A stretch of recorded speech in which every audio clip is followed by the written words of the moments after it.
Congressional leaders worked through the weekend and are now handing the debt deal over to the rank and file to approve perhaps as early as today. But will they? Joining us right now is New Hampshire Senator and a member of the Senate Budget Committee, Senator Kelly Ayotte. Good morning to you, Senator Ayotte. Good morning, Steve. Nice to have you. I know you haven't seen all the details yet, but what does your gut tell you about how you're going to vote on this?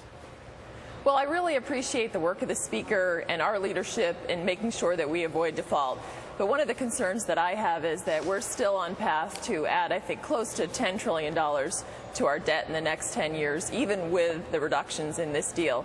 So I haven't seen the language yet. We're receiving a briefing from our leadership at 11. I'm going to look at this very, very closely. But I'm really concerned. I want us to do two things: avoid default and avoid downgrade.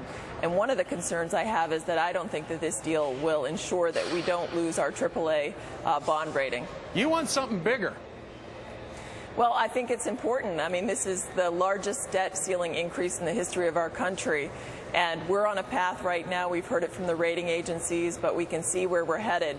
If we have a downgrading of our credit, it's going to cost all of us more. It's going to hurt our economy. And so that's one of the concerns I have about it. I do appreciate the hard work that was done by the Speaker, our leadership in avoiding default. I think all of us want to avoid default, but I think we could do both. Sure. And you're on the Armed Services Committee. You're a committee member there.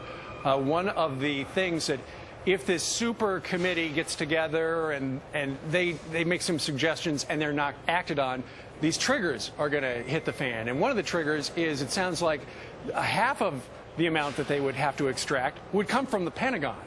And I don't have to tell you, we're fighting what looks like 2 or 3 wars right now, and people need equipment, and $500 billion is a big chunk to take out of the Pentagon.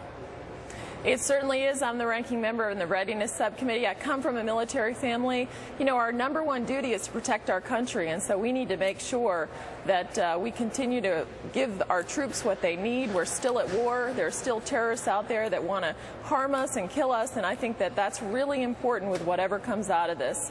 There's no question we can cut some things from defense, but we need to protect our country. Sure. And just one exit question. One of the things that members of the Tea Party were able to get out of the deal, the sweetener from John Boehner, was a vote on the balanced budget amendment. And I know the House and the Senate have got to vote no sooner than the 1st of October and by the end of the year.